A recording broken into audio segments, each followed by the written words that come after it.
Hello guys, नमस्कार।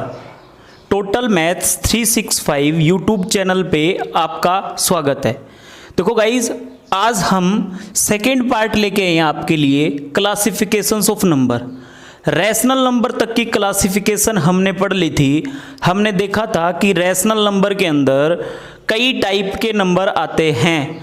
Rational number को हम दो पार्ट में डिवाइड करेंगे, फ्रैक्शन और सेकंड क्या है अपना इंटीजर। तो जैसे आपने रैशनल नंबर में देखा था, या तो उसके अंदर फ्रैक्शन वाले नंबर थे, दशमलव वाले या फ्रैक्शन वाले, एक ही बात थी। और या फिर उसके अंदर क्या आया था, इंटीजर आया था।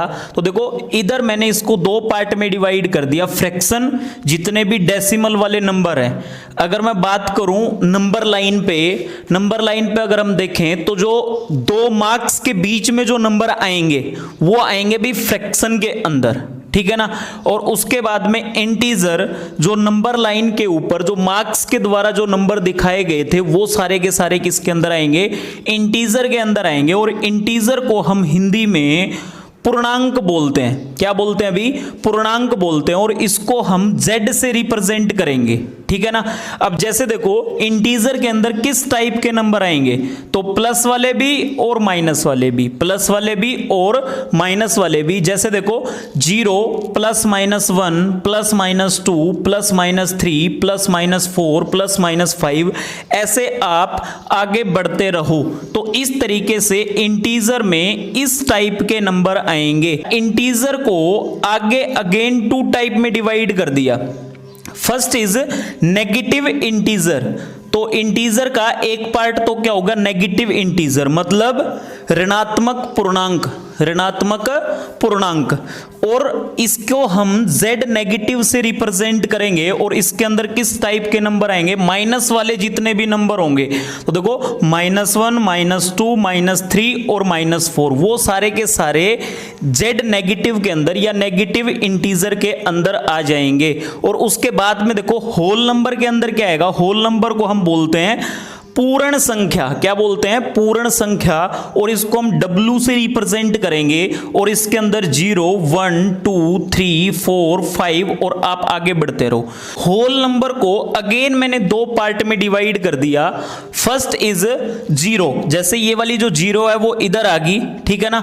उसके बाद में क्या आ गया, सेकेंड इज नेचुरल नंबर, ठीक है ना। और मैंने इधर देखो ये बताया कि नेचुरल नंबर को ही हम पॉजिटिव इंटीजर बोलते हैं। और पॉजिटिव इंटीजर को z प्लस से और नेचुरल नंबर को n से रिप्रेजेंट करेंगे, ठीक है ना। नेचुरल नंबर को हिंदी में बोलते हैं प्राकृतिक संख्या, या फिर इन्हीं को हम काउंटिंग नंबर भी बोलते हैं। तो इनको हम काउंटिंग नंबर क्यों बोलते हैं, क्योंकि जैसे आप काउंटिंग पढ़ते थे, जब आप गिनती पढ़ते थे थर्ड या फोर्थ या फिर सेकेंड क्लास के अंदर, तो आप 1 2 3 बोलते थे, ठीक है ना। तो देखो ये 1 से स्टार्ट हो रहा है, 1 2 3 4। तो देखो सबसे ज्यादा जो कंफ्यूजन रहता है वो होल नंबर और नेचुरल नंबर के अंदर रहता है, होल नंबर और नेचुरल नंबर के अंदर रहता है। तो देखो होल नंबर 0 से स्टार्ट होता है, 0 1 2 3 4 और 5। और नेचुरल नंबर 1 स्टार्ट होता है, 1 2 3 4 5। तो इस तरीके से आप देख सकते हो। अगर आप इधर देखो एक बार इंटीजर में देखो, मैंने नेगेटिव वाले तो इंटीजर इधर ले लिए नेगेटिव से, ठीक है ना। और इधर जो पॉजिटिव वाले बच गए वो पॉजिटिव इंटीजर के अंदर आ गए। तो इधर बच गया 0। तो देखो 0 आपका इंटीजर में तो आता है, लेकिन 0 ना ही तो पॉजिटिव इंटीजर है और ना ही नेगेटिव इंटीजर है, बट 0 आपका इंटीजर है, 0 आपका इंटीजर है। तो देखो इस तरीके से हमने रैशनल नंबर की क्लासिफिकेशन पढ़ ली पॉजिटिव इंटीजर तक, ठीक है ना। उसके बाद में देखो इंटीजर को और दो पार्ट में डिवाइड किया गया है। वो दो पार्ट कौन कौन से हैं, मैं इधर से दिखा रहा हूं। देखो एक तो है अपना ओड नंबर, एक तो क्या अपना ओड नंबर, और एक क्या भी अपना इवन नंबर। बुक के अंदर आपको देखने को मिलेगा ओड और इवन नंबर को आगे नेचुरल नंबर के नीचे लिखा हुआ है, लेकिन ये नेचुरल नंबर के अंदर नहीं आएंगे, ये इंटीजर के अंदर आएंगे। और इंटीजर के अंदर ये क्यों आएंगे, उसका रीजन ये है, जैसे अगर आप इसको नेचुरल नंबर के अंदर लिख दोगे या नेचुरल नंबर के अगर नीचे लिख दोगे तो ये क्या हो गया 1 2 3, मतलब इसके अंदर तो सिर्फ पॉजिटिव नंबर है। अगर इसके अंदर तो पॉजिटिव नंबर है, लेकिन ओड और इवन नंबर के अंदर नेगेटिव नंबर भी आते हैं, इसलिए मैंने इसको इंटीजर की कैटेगरी में रख दिया। तो देखो अब हम ओड और इवन नंबर के बारे में पढ़ेंगे कि ओड नंबर क्या होता है और इवन नंबर क्या होता है। ठीक, ऐसा इंटीजर मतलब ऐसे इंटीजर जो क्या हो, डिविजिबल बाय 2 हो। इवन नंबर को हम हिंदी में सम संख्या बोलते हैं, या फिर इसकी एक पहचान और है, या फिर मैं ये बोल सकता हूं कि 2 से डिवाइड होने पे 0 रिमाइंडर दे। एक ऐसा नंबर जो 2 से डिवाइड होने पे 0 रिमाइंडर दे, जिस संख्या का जो लास्ट डिजिट है, जिस संख्या का जो लास्ट डिजिट है, लास्ट डिजिट अगर आपका 0, 2, 4, 6 और 8 हो तो वो क्या कहलाएगा, इवन नंबर कहलाएगा। प्लस और माइनस दोनों आएंगे एग्जाम्पल के अंदर, ठीक है ना।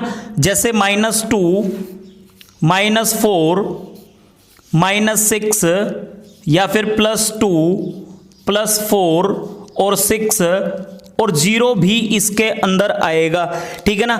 इस 0 के ऊपर मैं एक बार सर्कल कर रहा हूं क्योंकि मैं इस चीज का प्रूफ बताऊंगा कि 0 इवन नंबर के अंदर क्यों आता है। बहुत सारे बच्चों का ये डाउट रहता है। तो मैंने बोला था कि अगर आप ये क्लासिफिकेशंस की वीडियो देखते हो तो आपका एक भी डाउट नहीं रहेगा। ये बात मैंने आपको पहले ही बोली थी, ठीक है ना। तो ये बात मैं आपको फिर बताऊंगा। अगर देखो अपने को कोई भी नंबर दे एक और पूछे ये बताओ इवन नंबर है या नहीं है। अगर किसी ने मेरे को ये दिया 1 2 3 4 ये नंबर दे दिया और बोला कि इवन है या नहीं है, मैं देखूंगा इसका लास्ट डिजिट 4 है जो कि इसके अंदर आता है, तो ये वाला क्या कहलाएगा, इवन नंबर कहलाएगा। अगर मेरे को किसी ने और नंबर दिया 1 3 9 0 0 0 8 तो मैंने देखा इसका लास्ट डिजिट 8 है जो कि इन्हीं में से है, तो ये वाला भी क्या कहलाएगा, इवन नंबर कहलाएगा, ठीक है ना। अगर उसके बाद में इन्होंने मेरे को कोई एक नंबर दिया 1 1 1 और ये बोला कि बताओ इवन नंबर है या नहीं है, तो इसका जो लास्ट डिजिट है वो 1 है और ये 1 इनमें से नहीं है, इसीलिए ये वाला इवन नंबर नहीं होगा, ये वाला इवन नंबर नहीं होगा। उसके बाद में अगर मैं इवन नंबर की प्रॉपर्टी की बात करूं तो देखो, अगर आप किन्हीं भी दो इवन नंबर को ऐड करते हो, किन्हीं भी दो इवन नंबर को ऐड करते हो, कोई भी दो इवन नंबर ले लो आप, तो वो हमेशा इवन आएगा, वो हमेशा क्या आएगा, इवन आएगा। जैसे आप अपनी मर्जी से लेके देख लो, जैसे आपने लिया इधर 2 ले लिया और इधर क्या ले लिया, 4 ले लिया, तो देखो अगर इन दोनों को ऐड करोगे तो 6 आ रहा है कि नहीं आ रहा, तो ये प्रॉपर्टी क्या आपकी ऑलवेज ट्रू है। अगर कोई बोले कि सर मैं तो -2 लूंगा, एक ने लिया -2 एक ने लिया 6, दोनों को ऐड करोगे तो आपको पता है 4 आएगा, तो देखो अभी भी ये ट्रू है। ओड नंबर को हम हिंदी में बोलते हैं विषम संख्या, ठीक है ना। इसको हम हिंदी में क्या बोलते हैं, विषम संख्या। तो देखो एक ऐसा इंटीजर जो 2 से डिवाइड ना हो, मतलब 2 से डिवाइड होने पे अपने को 0 रिमाइंडर ना दे, ठीक है ना, तो उसको हम बोलते हैं ओड नंबर। या फिर इसकी जैसे जो पहचान होती है वो क्या होती है, जिस संख्या का या जिस भी नंबर का जो लास्ट डिजिट है, लास्ट डिजिट अगर आपका 1 3 5 और 9 में से हो, अगर इनमें से होगा तो वो क्या कहलाएगी, ओड नंबर कहलाएगी। अगर एग्जाम्पल के तौर पे देखेंगे तो इसके अंदर भी वो सारे नंबर आएंगे, प्लस वाले भी और माइनस वाले भी।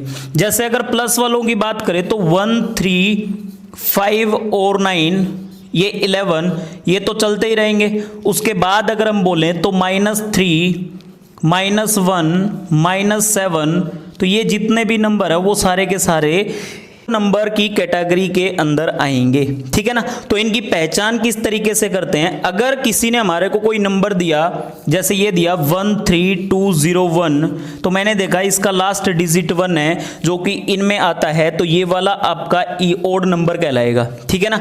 अगर इसके बाद अगर मैं बात करूं तो 1 999 0 7 तो इसको देखो लास्ट डिजिट 7 है, तो ये वाला भी क्या कहलाएगा, ओड नंबर कहलाएगा। ऐसे ही अगर किसी ने मेरे को ये नंबर दे दिया और बोला कि बताओ ओड है या फिर इवन है, तो मैंने इसको चेक किया, इसका लास्ट डिजिट 8 है जो कि इनमें से नहीं है, तो ये वाला ओड नंबर नहीं है। तो इस तरीके से आप देख सकते हो या ओड नंबर को आप पहचान सकते हो। अगर कहीं पे आपको गली में जाते हुए मिल जाए तो आप बता सकते हो कि ये वाला ओड नंबर है और ये वाला इवन नंबर है, ठीक है ना। अब उसके बाद अगर हम प्रॉपर्टी की बात करें, अगर किन्हीं भी आप दो ओड नंबर को ऐड करते हो तो हमेशा आपको इवन नंबर मिलेगा। तो हमेशा आपको क्या मिलेगा, इवन नंबर मिलेगा। ओ से मैं ओड नंबर को बता रहा हूं। कोई भी आप ओड नंबर लेके देखो, जैसे अगर आप लेते हो 1 और आप इधर क्या लेते हो 3, तो आप ऐड करके देखो कितना आ रहा है 4। तो ये वाली प्रॉपर्टी ट्रू है या नहीं है। आप नेगेटिव भी ले सकते हो, जैसे अगर किसी ने लिया -7 और अगर किसी ने इधर ले लिया 9, तो इसको करके देखो तो ये कितना आ गया 2 आ गया। तो ये प्रॉपर्टी ऑलवेज ट्रू है। ये प्रॉपर्टी क्या है, ऑलवेज ट्रू है। एक प्रॉपर्टी इन दोनों के मिक्स आती है, ओड और इवन नंबर की। वो प्रॉपर्टी क्या है, अगर आप एक ओड नंबर लेते हो और एक इवन नंबर लेते हो तो हमेशा वो जो नंबर होगा वो ओड होगा। वो नंबर क्या होगा, ओड होगा, ठीक है ना। अब इसको भी आप ट्राई करके देख सकते हो। जैसे अगर आपने कोई भी एक ओड नंबर अपनी मर्जी से रख लो, जैसे मैंने 3 रख लिया और इधर इवन नंबर रख लिया मैंने 2, तो 3 + 2 कितना होता है, ये 3 + 2 कितना हो गया, अभी 5 हो गया। और ये वाला ओड नंबर है या नहीं। तो इस तरीके से आप देख सकते हो। तो ये अपने को 3 प्रॉपर्टी याद रखनी है। अब हम पढ़ेंगे y0 is even number. y0 is even number. तो ये बहुत सारे बच्चों का डाउट होता है, सर 0 इवन नंबर क्यों है, या फिर बहुत सारे बच्चों को पता भी नहीं होता कि 0 इवन नंबर के अंदर आएगा भी कि नहीं आएगा। तो देखो इसको हम कैसे प्रूव करेंगे। जैसे मैंने इधर टाइटल लिख रखा है y0 इज इवन नंबर, तो इसको हम कैसे प्रूव करेंगे। एक बार तो हम 0 को ओड नंबर मानेंगे और एक बार हम 0 को इवन नंबर मानेंगे। तो जैसे देखो अगर मैंने 0 को ओड नंबर माना तो अपनी जो प्रॉपर्टी है, 3 प्रॉपर्टी थी अपनी, अगर आप किन्हीं भी 2 ओड नंबर को ऐड करते हो तो हमेशा इवन आता है। और अगर एक इवन नंबर लेते हो और एक ओड नंबर लेते हो तो हमेशा आपका ओड नंबर आएगा। और अगर आप 2 इवन नंबर लेते हो तो हमेशा और हमेशा आपका इवन नंबर आएगा। तो ये अपनी 3 प्रॉपर्टी थी भाई, जो मैंने बोला था कि आपको याद रखनी है, या फिर ये प्रॉपर्टी ऑलवेज ट्रू होती है। अगर मैंने 0 को ओड नंबर माना तो हर एक प्रॉपर्टी में एक ओड की जगह आप 0 मान लो। क्यों, क्योंकि मैंने 0 को ओड नंबर माना है, तो मैंने इस प्रॉपर्टी में इसको मैंने 0 रख दिया और इसकी जगह मैंने क्या रख दिया, 0 रख दिया। और देखो बाकी कहीं पे ओड है नहीं, तो बाकी जो बच गया, अब इसके अंदर देखो ये क्या है, ये ओड नंबर है। इधर आप कोई भी ओड नंबर मान के देखो, जैसे मैंने इधर 3 रख लिया, 0 और 3 को ऐड करूंगा तो ये कितना आ गया भाई, 3 आ गया। तो क्या ये इवन नंबर आया, नहीं आया। तो ये क्या हो गया भाई, गलत हो गया। ऐसे ही इधर आप इवन नंबर रखो, इवन नंबर के अंदर आप कुछ भी रख सकते हो। जैसे मैंने 2 रख लिया, 2 + में 0 कितना हो गया भाई, 2 हो गया। क्या 2 ओड नंबर है, नहीं है। तो ये भी क्या हो गया, गलत हो गया। ऐसे ही इधर तो इवन नंबर दे रखा, आपने इधर 2 रखा और इधर क्या रखा, आपने 4 रखा, और 2 और 4 को मैं ऐड करूंगा तो आएगा 6। तो ये तो प्रॉपर्टी आपकी ऑलवेज ट्रू होगी। जब हमने 0 को ओड नंबर माना तो एक प्रॉपर्टी ट्रू हुई और 2 प्रॉपर्टी फॉल्स होगी। तो अब देखो अगर मैं 0 को इवन नंबर मानता हूं तो वही अपनी 3 प्रॉपर्टी, अगर आप कभी भी 2 ओड नंबर लेते हो तो हमेशा इवन नंबर आता है, और अगर इवन प्लस ओड लेते हो तो हमेशा और हमेशा ओड नंबर आता है, और अगर आप दोनों इवन नंबर लेते हो तो हमेशा और हमेशा क्या आएगा, आपका इवन आएगा। तो हर एक प्रॉपर्टी के अंदर एक इवन की जगह आप 0 रख दो। क्यों, मैंने 0 को इवन नंबर माना है। तो इधर देखो, इधर मैंने 0 रख दिया, इधर मैंने 0 रख दिया। अब चेक करो, जैसे ये तो ओड प्लस ओड इवन है, इधर मैंने 1 रखा और इधर मैंने रखा 3, 1 प्लस में 3 कितना हो गया, 4। तो ये प्रॉपर्टी तो आपकी ऑलवेज ट्रू होगी। इधर आप ओड नंबर रखो, आपने ओड नंबर रख दिया 7, आपने 7 + 0 किया तो ये कितना आया भी, 7 आया। तो ये ओड नंबर है क्या, बिल्कुल है। तो ये भी क्या है, ट्रू है। इधर अगर आप कोई भी इवन नंबर रखते हो और आप ऐड करके देखो 0 + 4 कितना आ गया भाई, 4 आ गया, तो ये वाली भी प्रॉपर्टी क्या होगी, ट्रू। तो अगर मैंने 0 को इवन नंबर माना तो इधर सारी प्रॉपर्टी सही है, सारी प्रॉपर्टी ट्रू है। अगर मैंने इधर 0 को ऑड नंबर माना तो एक प्रॉपर्टी सही है और 2 प्रॉपर्टी आपकी गलत होगी। लेकिन ये जितनी भी प्रॉपर्टी है ये ऑलवेज ट्रू होती है, तो इसीलिए ये वाली जो बात है वो गलत है। कहने का मतलब 0 ऑड नंबर नहीं होगा, 0 आपका इवन नंबर कहलाएगा, 0 आपका इवन नंबर कहलाएगा। तो इस तरीके से हमने प्रूव कर दिया कि 0 कैसे इवन नंबर है। अब हम पढ़ते हैं नेचुरल नंबर को किस तरीके से आगे हम डिवाइड करेंगे। हमने देखा नेचुरल नंबर को हम काउंटिंग नंबर भी बोलते हैं और इसी को हम पॉजिटिव इंटीजर भी बोलते हैं, और नेचुरल नंबर को हिंदी में प्राकृतिक संख्या बोलते हैं, जिसके अंदर जो नंबर आते हैं 1 2 3 4 5 6 7 8 इस तरीके से के नंबर आते हैं, ठीक है ना। तो देखो अब नेचुरल नंबर को हम 3 पार्ट में डिवाइड करेंगे। First is prime number, second is composite number and third is perfect number. तो देखो सबसे पहले प्राइम नंबर को कौन सा नंबर बोलते हैं, प्राइम नंबर को हम हिंदी में बोलते हैं अभाज्य संख्या। कौन सी संख्या बोलते हैं अभी, अभाज्य संख्या। तो देखो इसको हम हिंदी में बोलते हैं अभाज्य संख्या। तो देखो इसकी मैंने डेफिनेशन लिखी है मात्र 3 वर्ड के अंदर, ठीक है ना।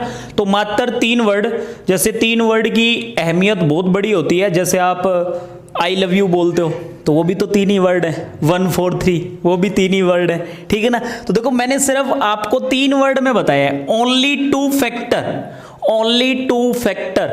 तो देखो जिस संख्या के या फिर एक ऐसा नेचुरल नंबर जिसके सिर्फ 2 फैक्टर हो, और वो 2 फैक्टर कौन कौन से, 2 फैक्टर कौन कौन से, एक तो 1 तो सभी का फैक्टर होता है ना, और एक इटसेल्फ, इसके अंदर एक क्या आ गया भाई, एक आ गया इटसेल्फ। देखो जिस नेचुरल नंबर के सिर्फ 2 फैक्टर हो, 1 एंड इटसेल्फ, मतलब एक तो वो खुद की टेबल में आता हो और एक 1 की टेबल में आता हो, जो ऐसे जो नंबर होते हैं वो क्या कहलाएंगे, प्राइम नंबर कहलाएंगे। इसके अंदर एक सबसे बड़ी बात यह है कि प्राइम नंबर के अंदर नेगेटिव नंबर नहीं आएंगे, क्योंकि ये नेचुरल नंबर का टाइप है, इसीलिए इसके अंदर नेगेटिव नंबर नहीं आएंगे। तो देखो अगर मैं एग्जांपल के तौर पे बात करूं तो सबसे छोटा जो प्राइम नंबर है वो 2 है, उसके बाद में क्या बोलोगे आप 3, उसके बाद में 5 11 13 और उसके बाद में अगर आप बोलो तो 17। तो इस तरीके से आप देख सकते हो, अगर आप इनमें से कोई भी नंबर उठाते हो, जैसे फॉर एग्जांपल आपने 17 देखा, तो ये बताओ 17 के फैक्टर क्या क्या है, 17 किस किस की टेबल में आता है। तो देखो ये 2 फैक्टर होने का मतलब सिर्फ एक ऐसा नंबर जो सिर्फ 1 की टेबल में आए और खुद की टेबल में आए, तो ऐसे नंबर अपने को लेने हैं। जैसे इसके देखो इसके फैक्टर क्या क्या होंगे, 17 के, 17 अपने को पता है या तो 1 की टेबल में आता है और या फिर खुद की टेबल में आता है। ये बात समझ में आई कि नहीं आई। 5 किस किस की टेबल में आता है अभी, 5 एक तो 1 की टेबल में आता है और एक 5 की टेबल में आता है, बाकी किसी की टेबल में नहीं आता ना। जैसे आप देखो क्या 5 2 की टेबल में आता है, क्या 5 3 की टेबल में आता है। तो इस तरीके से आप देख सकते हो। तो इधर आपने देखा आप कोई भी नंबर लोगे तो उसके आपको ज्यादा से ज्यादा 2 ही फैक्टर मिलेंगे। तो इधर से एक क्वेश्चन ये भी बनता है कि अपने जो प्राइम नंबर के मैक्सिमम कितने फैक्टर हो सकते हैं, इसीलिए इसने मैक्सिमम ही पूछा है भाई, मैक्सिमम कितने फैक्टर हो सकते हैं। तो मैक्सिमम अपने 2 फैक्टर हो सकते हैं, जैसे कि आपको इधर दिखाया गया, ठीक है ना। उसके बाद में आते हैं हम कंपोजिट नंबर के ऊपर। तो कंपोजिट नंबर क्या होता है बच्चों, जैसे मैंने लिखा मोर देन 2 फैक्टर, एक ऐसा नेचुरल नंबर जिसके 2 से ज्यादा फैक्टर हो, और वो 2 से ज्यादा फैक्टर कौन कौन से होंगे, 2 से जो ज्यादा फैक्टर होंगे वो एक तो 1 होगा, ये तो सभी का होता है, और इसी तरीके से एक क्या होगा, एक इटसेल्फ होगा, एक मतलब खुद हो गया।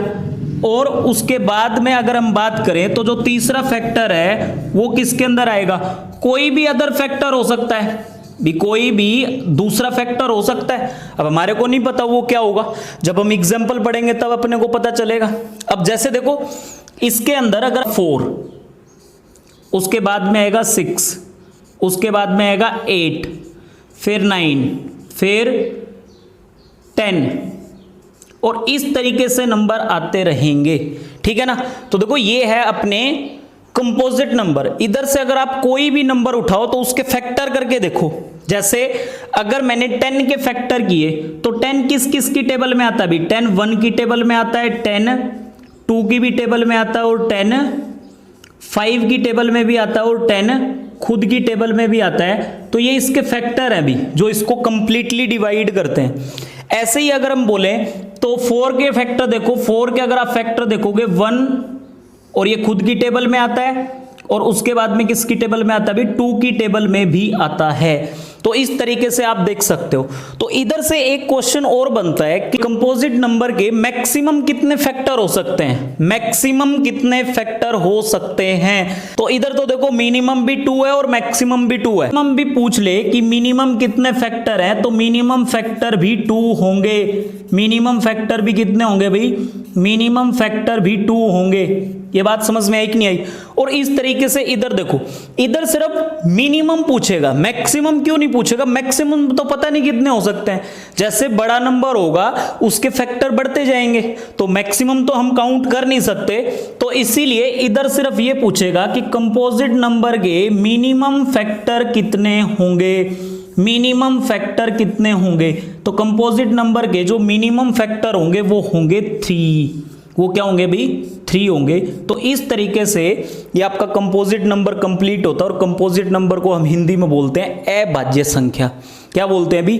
अभाज्य संख्या। तो अब आगे आ जाओ, आप परफेक्ट नंबर पे आ जाओ। तो देखो परफेक्ट नंबर को मैं आपको एग्जांपल से समझाऊंगा, और इसकी मैं आपको डेफिनेशन बता रहा हूं। इसकी मैं आपको डेफिनेशन बता रहा हूं कि डेफिनेशन इसकी क्या होती है। तो देखो एक ऐसा नेचुरल नंबर अगर मैं उसके फैक्टर निकालूं, अगर मैं एक नेचुरल नंबर के सारे फैक्टर निकाल दूं, और फैक्टर निकालने के बाद में अगर जो खुद नंबर है उसको छोड़ के बाकी फैक्टर का अगर मैं सम करूं और वो खुद नंबर के बराबर आ जाए, जिनका जो फैक्टर का जो सम है, तो वो क्या कहलाएगा? परफेक्ट नंबर कहलाएगा। क्या कहलाएगा? परफेक्ट नंबर कहलाएगा। जैसे एग्जांपल के तौर पे देखो, मैंने एक एग्जांपल लिया 6, मैंने एक नंबर लिया क्या? 6। अगर मैंने एक नंबर 6 लिया तो ये किस किस की टेबल में आता है? ये 1 की टेबल में आता है, 1 इसका फैक्टर है, 2 इसका फैक्टर है, 3 भी इसका फैक्टर है, और 6 भी इसका फैक्टर है।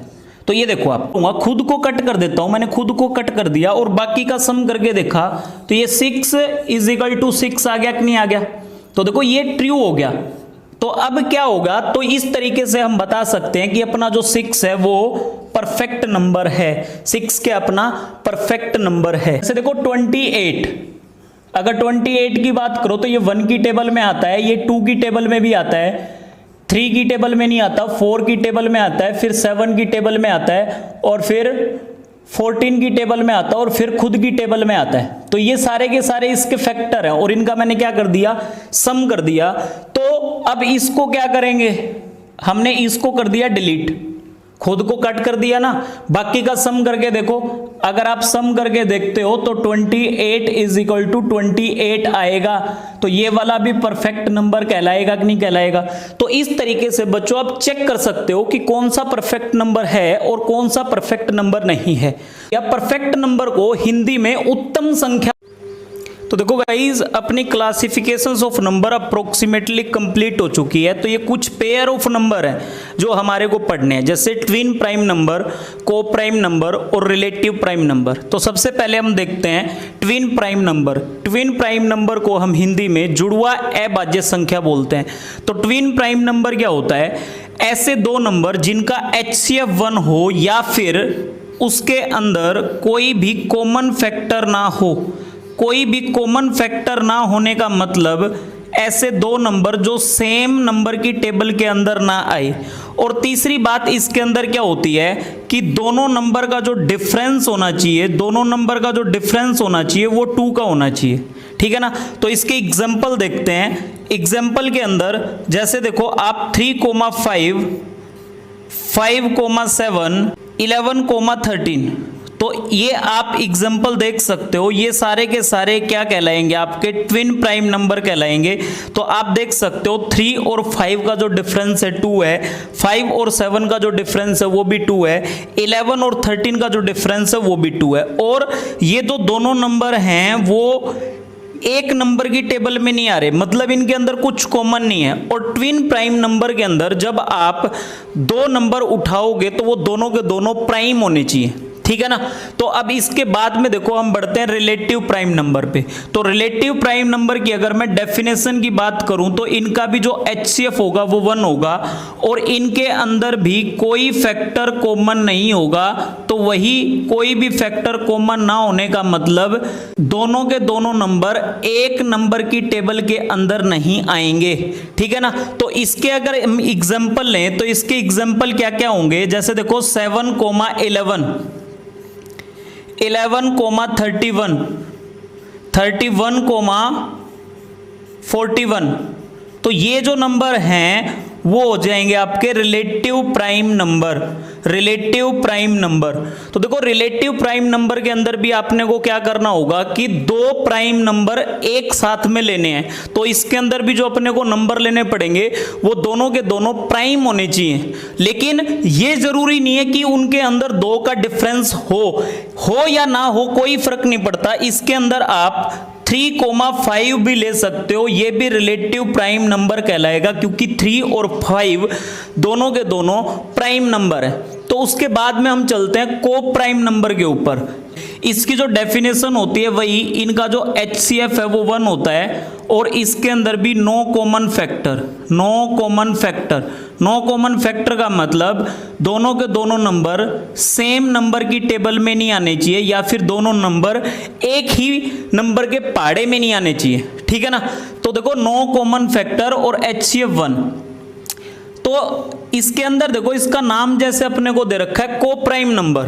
तो को प्राइम नंबर के अंदर ये जरूरी नहीं है कि आप दोनों के दोनों प्राइम नंबर लो, ये जरूरी नहीं है कि आप दोनों के दोनों प्राइम नंबर लो। तो इसके अंदर सिर्फ यही दो कंडीशन होनी चाहिए। इसके अगर हम एग्जाम्पल देखें तो जैसे देखो 3,5 तो ये भी एक को प्राइम नंबर का पेयर है और 11,13 ये भी एक को प्राइम नंबर का पेयर है। उसके बाद अगर मैं बोलूं तो 8,9 ये भी एक को प्राइम नंबर का पेयर है। जैसे आप देखो 8 और 9 प्राइम नंबर नहीं है, दोनों के दोनों कंपोजिट नंबर हैं। अगर आप और एग्जाम्पल लो तो 9,11 भी प्राइम नंबर कहलाएगा। एक एग्जाम्पल और देखो, अगर इधर मैं 4,8 ले लूं तो ये वाला को प्राइम नंबर नहीं कहलाएगा। क्यों? क्योंकि 4,8 4 और 8 सेम नंबर के पहाड़े में आते हैं और इनका HCF भी 4 है, तो ये वाला को प्राइम नंबर नहीं होगा। तो रिलेटिव प्राइम नंबर और को प्राइम नंबर के अंदर डिफरेंस यही है कि इधर तो जो आप पेयर ऑफ नंबर उठाओ वो दोनों के दोनों प्राइम नंबर होने चाहिए, लेकिन इधर जरूरी नहीं है कि वो प्राइम नंबर हो। तो तरीके से हमने पेयर ऑफ नंबर को भी कंप्लीट कर लिया। और इस पे छोटे छोटे क्वेश्चन ये बनाए जा सकते हैं, जैसे आपको ऑप्शन देके पूछ सकता है कि in which of the following are twin prime number, relative prime number and coprime number. तो देखो बच्चों, इस तरीके से हमने क्लासिफिकेशंस ऑफ नंबर कंप्लीट कर ली। तो अब हम बनाएंगे चार्ट क्लासिफिकेशंस ऑफ नंबर का। तो आप देख सकते हो सबसे पहले मैंने कॉम्प्लेक्स नंबर लिखा था जिसको हम C से रिप्रेजेंट करते हैं, और इसको मैंने दो पार्ट में डिवाइड कर दिया। First is real number and second is imaginary number. Real part को फिर मैंने दो पार्ट में डिवाइड कर दिया, rational number and irrational number. और फिर रैशनल नंबर को फिर मैंने दो पार्ट में डिवाइड किया, फ्रैक्शन और इंटीजर। और इंटीजर को मैंने दो पार्ट में डिवाइड किया, ओड नंबर या इवन नंबर। इंटीजर को फिर मैंने दो पार्ट में डिवाइड किया, नेगेटिव इंटीजर और होल नंबर। और होल नंबर को फिर जीरो और नेचुरल नंबर में डिवाइड कर दिया, और नेचुरल नंबर को हम पॉजिटिव इंटीजर भी बोलते हैं। और नेचुरल नंबर के मैंने तीन पार्ट बनाए, प्राइम, कंपोजिट और परफेक्ट नंबर। तो बच्चों आप इसको इस तरीके से भी देख सकते हो, सभी नंबर का जो बाप है वो कॉम्प्लेक्स नंबर है और कॉम्प्लेक्स नंबर के दो बेटे हुए या फिर उसके दो बच्चे हुए रियल नंबर और इमेजिनरी नंबर, और रियल नंबर के आगे दो बच्चे हुए रैशनल नंबर और इरेशनल नंबर, और फिर उसके बाद में रैशनल नंबर के फिर दो बच्चे हुए फ्रैक्शन और इंटीजर। तो देखो इसके बाद में फ्रैक्शन और इरेशनल ने शादी नहीं की, ठीक है ना, ये बेचारे कुंवारे रह गए। इंटीजर ने दो शादी की, तो एक के तो बच्चे हुए नेगेटिव और होल नंबर, और दूसरी शादी थी जो दूसरे वाली थी उसके बच्चे हुए ओड नंबर और इवन नंबर, ठीक है ना। तो नेगेटिव की फिर शादी नहीं हुई, और होल नंबर के बाद में क्या हो गया, होल नंबर दो बच्चे हुए जीरो और नेचुरल नंबर, और फिर नेचुरल नंबर का घर का नाम रख दिया जाए पॉजिटिव इंटीजर, और नेचुरल नंबर के आगे फिर बच्चे हुए प्राइम, कंपोजिट और परफेक्ट नंबर। तो इस तरीके से आप क्लासिफिकेशंस ऑफ नंबर का चार्ट देख सकते हो। तो देखो गाइज, इधर मैंने ये एक क्लाउड चार्ट और बना रखा है, इधर से आपके क्वेश्चन बनते हैं। ये चार्ट मैंने किस तरीके से बनाया है, देखोगे एक छोटा क्लाउड है, फिर बड़ा है, फिर उससे बड़ा है, फिर उससे बड़ा है, और फिर उससे बड़ा है, और फिर उससे बड़ा है। तो देखो जो सबसे छोटा क्लाउड है वो n को रिप्रेजेंट कर रहा है, n का मतलब इधर नेचुरल नंबर, और उससे जो बड़ा क्लाउड है वो होल नंबर को रिप्रेजेंट कर रहा है w। तो देखो होल नंबर इसके ऊपर आ गया, और उससे जो बड़ा क्लाउड है वो इंटीजर को रिप्रेजेंट कर रहा है, देखो इधर इंटीजर आ गया। उसके बाद में इससे जो बड़ा क्लाउड है वो क्यू को रिप्रेजेंट कर रहा है, जिसको हम बोलते हैं रैशनल नंबर, और उससे जो बड़ा क्लाउड है वो आर को रिप्रेजेंट कर रहा है, और सबसे जो बड़ा क्लाउड है वो सी को रिप्रेजेंट करता है, जिसको हम बोलते हैं कॉम्प्लेक्स नंबर।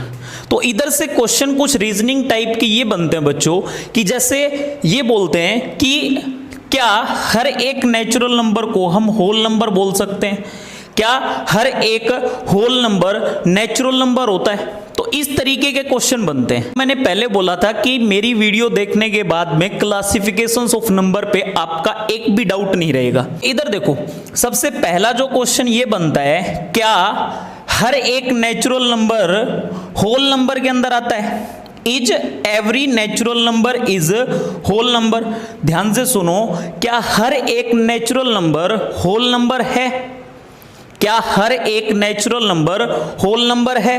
तो देखो आपको पता है होल नंबर के अंदर तो जीरो और नेचुरल नंबर आता है, तो जो होल नंबर बना होता है वो जीरो और नेचुरल नंबर से ही तो मिलके बना होता है। लेकिन देखो हर एक नेचुरल नंबर होल नंबर के अंदर तो आता है, इधर से क्या कह सकते हैं, हर एक नेचुरल नंबर होल नंबर के अंदर आता है, ये बात सही है। अब क्या मैं इसका उल्टा बोल सकता हूं कि हर एक होल नंबर को क्या हम नेचुरल नंबर बोल सकते हैं? नहीं बोल सकते, क्योंकि होल नंबर के अंदर तो जीरो आता है और जीरो नेचुरल नंबर नहीं है। तो इस तरीके के जो क्वेश्चन है आप इधर क्लाउड से सॉल्व कर सकते हो। जैसे हर एक नेचुरल नंबर को मैं होल नंबर बोल सकता हूं, क्यों? देखो नेचुरल नंबर का सेट छोटा है और होल नंबर का सेट बड़ा है, तो हर एक नेचुरल नंबर को मैं होल नंबर तो बोल सकता हूं, लेकिन हर एक होल नंबर को मैं नेचुरल नंबर नहीं बोल सकता, ठीक है ना। ऐसे ही क्या मैं हर एक होल नंबर को इंटीजर बोल सकता हूं? बिल्कुल बोल सकता हूं। हर एक होल नंबर को इंटीजर बोल सकता हूं, लेकिन हर एक इंटीजर को होल नंबर नहीं बोल सकता।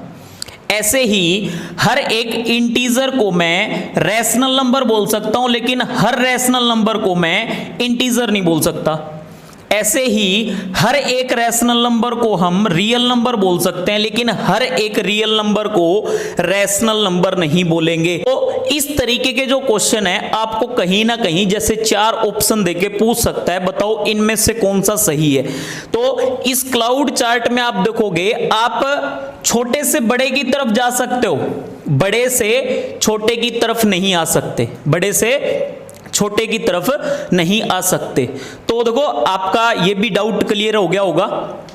तो देखो इसके बाद में एक दो क्वेश्चन और रहते हैं अपने, और वो क्वेश्चन क्या है, जैसे हमने 2 के बारे में पढ़ा, एक यूनिक चीज 2 के बारे में क्या है। तो देखो 2 एक ऐसा नंबर है जो कि प्राइम प्लस में इवन दोनों हैं, प्राइम प्लस में इवन दोनों हैं भी। ओनली 2 इवन भी है और प्राइम भी है, और कोई इवन नंबर अपना ऐसा नहीं है जो साथ में प्राइम भी हो, जो साथ में प्राइम भी हो।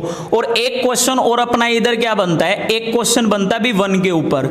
हमने जब भाज्य और अभाज्य मतलब प्राइम और कंपोजिट के बारे में पढ़ा था, तो उस टाइम हमने प्राइम और कंपोजिट को अलग अलग किया था, लेकिन मैंने किधर भी 1 नहीं लिखा। 1 क्यों नहीं लिखा, ये एक्सेप्शनल केस है, ये अपना एक्सेप्शनल केस है, क्योंकि 1 एक ऐसा नंबर है जो ना ही तो प्राइम नंबर है और ना ही कंपोजिट नंबर है, ना ही तो प्राइम नंबर है और ना ही कंपोजिट नंबर है। तो ये एक्सेप्शनल केस है भाई, ये चीज आप ध्यान रखेंगे। तो देखो इस तरीके से मैंने आपको हर एक क्वेश्चन करवाने की कोशिश की है क्लासिफिकेशंस ऑफ नंबर पे। मेरा टारगेट ये है कि आपका एक भी डाउट ना रहे, ठीक है ना। ये बेसिक लेक्चर थे 2 जिसके अंदर हमने क्लासिफिकेशंस ऑफ नंबर कंप्लीट किया है। अगर आपको वीडियो अच्छी लगे और अगर आपके सच में डाउट क्लियर हो रहे हैं और अगर आपको पढ़ने में मजा आ रहा है, तो ज्यादा से ज्यादा चैनल को सब्सक्राइब कीजिएगा और वीडियो को शेयर कीजिए।